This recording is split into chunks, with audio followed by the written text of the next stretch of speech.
This is the Royal Enfield. It is not just a motorcycle brand, it's an emotion for millions of riders across the globe. With a heritage that dates back to the 19th century, it is one of the oldest motorcycle manufacturers in continuous production. Yet, not too long ago, this iconic name was teetering on the edge of collapse. In 2006, Royal Enfield sold barely 30,000 units in an entire year. Fast forward to 2025 and is projected to sell nearly a million motorcycles globally. The stock price tells an equally compelling story. Rising from Rs 25 in 2006 to 5,441 in May 2025, a staggering 21,664% increase.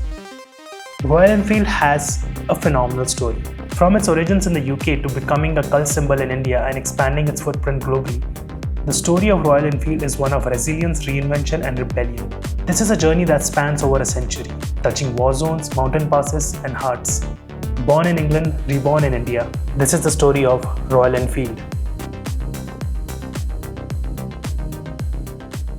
The Royal Enfield story began in 1891 when George Townsend & Co., a needle manufacturer based in Redditch, UK, diversified into the bicycle business. The firm caught the attention of entrepreneurs Albert Eadie and Robert Walker Smith, who then took over the company. In 1893, they won a contract to supply precision rifle parts to the Royal Small Arms Factory in Enfield. Because of this contract, they changed their name to the Enfield Manufacturing Company Limited. As they were supplying to the Royal Small Arms Factory and to reflect the prestige of this military contract, they began branding their bicycles as Royal Enfield. And that is how the name Royal Enfield was born. This was a brilliant marketing move. The name gave the brand a sense of military toughness, precision engineering, and British pride, a very strong selling point at the time. Along with the name, there was one more thing that was born. It was its famous slogan, "Made like a gun."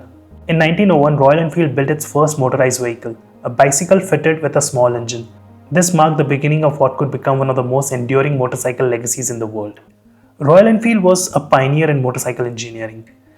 In 1909, it launched its first V-twin motorcycle using a Swiss-made motor Sacoche engine.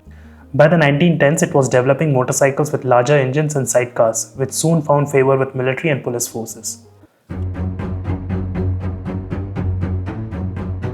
And then the First World War started in 1914.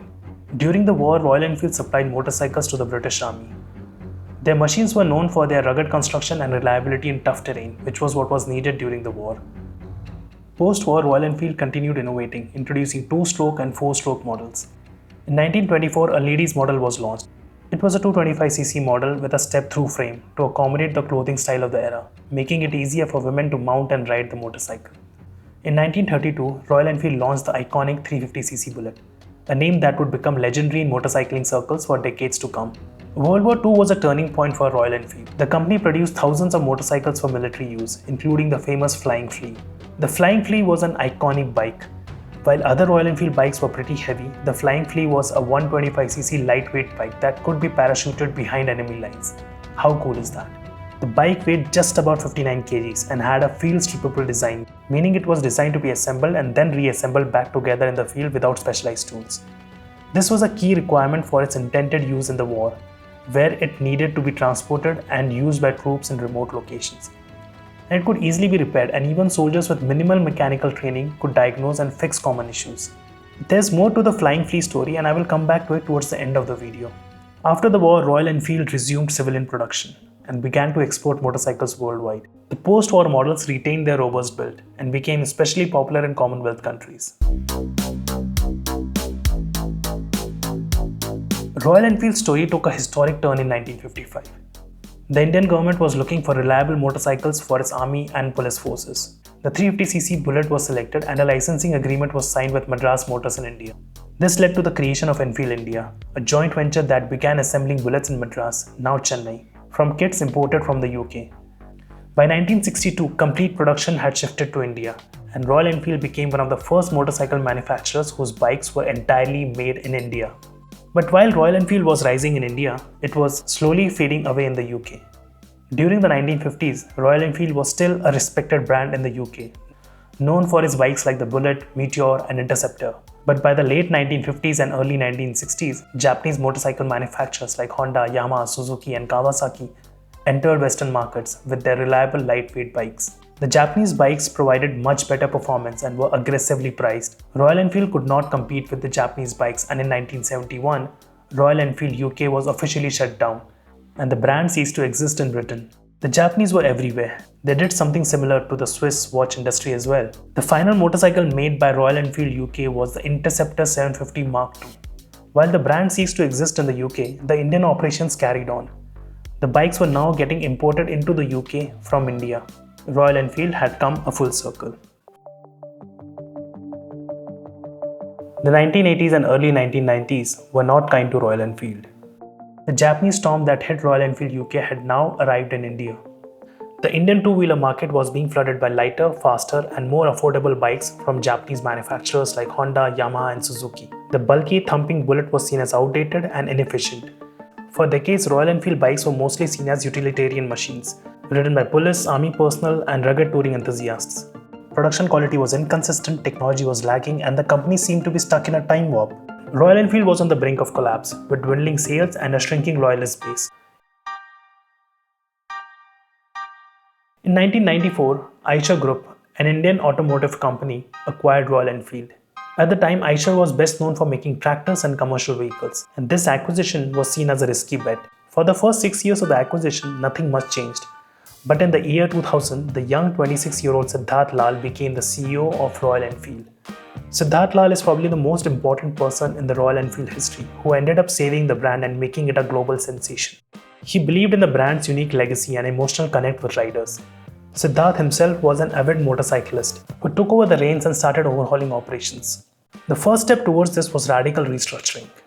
Back then, Eicher had 15 different businesses, including motorcycles, tractors, trucks, footwear, and even garments. In 2005, he sold off 13 of these 15 businesses and just kept Royal Enfield and the trucks and buses business. This focused approach allowed for more resources and leadership attention for Royal Enfield. The next step was product overhaul and improving the quality of bikes. Enfield had outdated bikes, poor quality control, and limited appeal beyond die-hard Bullet fans. Annual sales were around 30,000 units, mainly in rural India and military circles. Royal Enfield was still using its old cast iron engines, which were heavier, less fuel efficient, and high on vibration.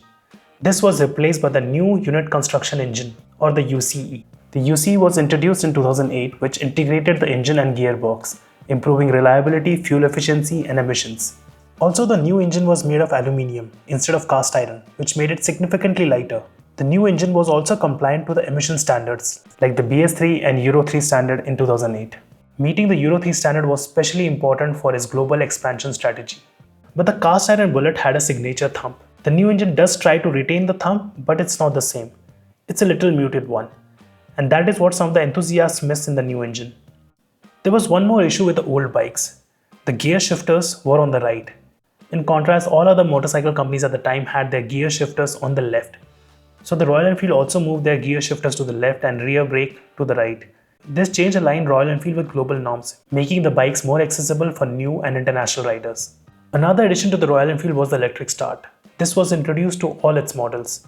Kickstarting the Royal Enfield is quite a tricky task, and all the competitors in the market had the electric start. Not only was kickstarting the Royal Enfield difficult and required a proper technique, it was also dangerous. The kickstart had a strong kickback. The Kickstarter lever moved backward with a sudden jolt after being kicked down, which could cause injury to the rider. In fact, my dad broke his leg trying to kickstart his Royal Enfield Bullet. Siddharth focused on the 250cc to 750cc range, which was a largely ignored space between small commuter and big performance bikes. Royal Enfield was positioned as a lifestyle brand for leisure motorcycling and not utility transport. It merged heritage, simplicity and rugged appeal, perfect for riders seeking character over speed. Siddharth realized that it was important to build its R&D muscle. Royal Enfield opened 2 world-class tech centers, one in Chennai, India and another one in Thump in the UK. They continued developing new platforms, like the 650cc twin used in the Interceptor and Continental GT, the J platform for the Meteor 350, Classic 350 and the Hunter, and the new liquid-cooled Sherpa engine used in the Himalayan 450 model and Gorilla 450. The next strategic move was community building, and this is what separates Royal Enfield from other brands. Community building is one of the most powerful and strategic moves that Royal Enfield used to transform itself from just a motorcycle brand into a cultural movement. Siddhartha Lal and his team realized early on that owning a Royal Enfield wasn't just about transportation, it was about belonging to a tribe. Royal Enfield has a flagship community event called Rider Mania. It is Royal Enfield's biggest annual gathering of riders, held mostly in Goa. Thousands of Enfield enthusiasts from across India and the world ride in for a 3-day festival. Ridermania has now been rebranded as Motoverse. Also, if you're in Goa, do not miss the Royal Enfield Garage Cafe in Baga. Another important event is the Himalayan Odyssey. It is an annual 18-day motorcycle expedition organized by Royal Enfield, where the riders ride almost 2,700 kilometers across the rugged terrains of Zanskar, Spiti, and Ladakh in the Himalayas. In fact, riding through the terrains of Ladakh on the Royal Enfield is considered a bucket list item for so many. And yes, it has to be a Royal Enfield. No other bike would do. There used to be a running joke among the riders that if you purchase a Royal Enfield and you don't do the Leh Ladakh trip within the first 6 months, they will just come and take your bike back. Now let's talk about the Royal Enfield store experience. The Royal Enfield store experience is designed to go far beyond simply buying a motorcycle. It's crafted to immerse customers in the heritage, lifestyle, and culture of the brand. Royal Enfield stores are designed to be experiential spaces, part showroom, part museum, part clubhouse. Whether you're at a flagship store in a metro city or a boutique dealership in a small town, the emphasis is on creating a premium yet rugged experience that reflects Royal Enfield's classic meets modern entity. Many stores feature motorcycle displays as art, including suspended bikes, stripped-down engines, and framed vintage ads. You'll often see old Royal Enfield memorabilia, World War references, and cafe racer themes. A large section of the store is dedicated to Royal Enfield gear and apparel like riding jackets, t-shirts, gloves, and helmets. Apple has a similar approach to its store experience. Additionally, Royal Enfield encourages bike customizations, unlike most brands. They have launched Royal Enfield Genuine Motorcycle Accessories so riders can customize safely and legally. The brand became a canvas for personal expression, and it has launched programs like MIY or Make It Yours. Royal Enfield has been growing rapidly in India. In FY24, they sold over 857,000 units, and for the year 2025, projections suggest that they are on the track to surpass 1 million units. If we compare the numbers with 2006, when the transformation began, they were selling just around 30,000 units a year. As Royal Enfield strengthened its grip on the Indian market, it began to look outwards. Under Siddhartha Lal's leadership, the brand aggressively expanded to international markets. Royal Enfield has 3 manufacturing units, all in and around Chennai in India, with a combined production capacity of approximately 3,200 units a day, equating to 1 million units annually. Though manufacturing is done entirely in India, Royal Enfield has CKD or completely knocked down assembly units in key international markets to assemble bikes locally and reduce import duties. Thailand is a key hub for Southeast Asia and is Royal Enfield's fastest growing market in Asia. This CKD unit, inaugurated in 2024 in the Samut Prakan province in Thailand, spans 57,000 square feet and has an annual capacity exceeding 30,000 units. Apart from the CKD units, they have set up international sales and distribution centers across key international markets like the UK, the US, Australia, New Zealand, Germany, France, Italy, Spain, Thailand, Argentina, Brazil, Colombia, South Africa, Indonesia, Japan, and South Korea. RE has expansion plans across markets like the UAE and GCC countries, Vietnam, Philippines, Mexico, and even Turkey. Royal Enfield's Build, Train, Race program is a key part of its US outreach. The 2018 launch of the 650 twins, the Interceptor 650 and Continental GT 650, marked a significant leap. These modern classic motorcycles, equipped with twin-cylinder engines, were aimed at global markets and received rave reviews for their build quality, performance, and price point. For the first time in decades, a Royal Enfield bike was seen as a serious contender in Western markets. As of May 2025, Royal Enfield has 14 distinct motorcycle models actively offered in the market, spanning different engine platforms and riding styles. While the Classic 350, Classic 500, and later the Himalayan gained cult status, models like the Meteor 350, Hunter 350, and Shotgun 650 are aimed at attracting younger audiences without alienating long-time fans. On the design front, the brand continues to experiment. Despite its success, Royal Enfield faces several challenges. Competition in the retro modern segment is heating up, with brands like Java, YSD, and Honda launching similar bikes, and global players like Harley-Davidson and Triumph in the premium segments are directly competing for the same enthusiast.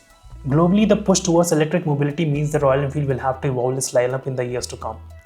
The company has acknowledged this shift and is reportedly working on electric prototypes. However, balancing the essence of Royal Enfield, the sound, the vibration, the feel, with a silent electric motor will be a delicate task. Earlier in the video, I spoke about the fact that there is more to the Flying Flea story. Well, Royal Enfield is relaunching the model, but in an electric variant. The Royal Enfield Flying Flea C6 is scheduled for release in March 2026. I don't think there can be a better tribute to the iconic Flying Flea. And just look at how cool the bike looks. I have owned the Royal Enfield Thunderbird 350 for the past 10 years now. and before that my dad owned the Bullet 350 Standard. The Royal Enfield brand is like a part of my family now. In a world increasingly obsessed with speed, Royal Enfield reminds us to enjoy the ride, thump by thump, mile by mile. My name is Ajay and this is Alive and Curious. And if you own a Royal Enfield, I would love to hear your biking stories in the comments. A lot of research and effort goes into making these videos, so it would be great if you could support the channel by liking, sharing and subscribing to the channel. You may also consider becoming a member of the Alive and Curious community, which will give you access to the exclusive perks. And I will keep bringing you more such stories from around the world. Thank you. See you in the next one.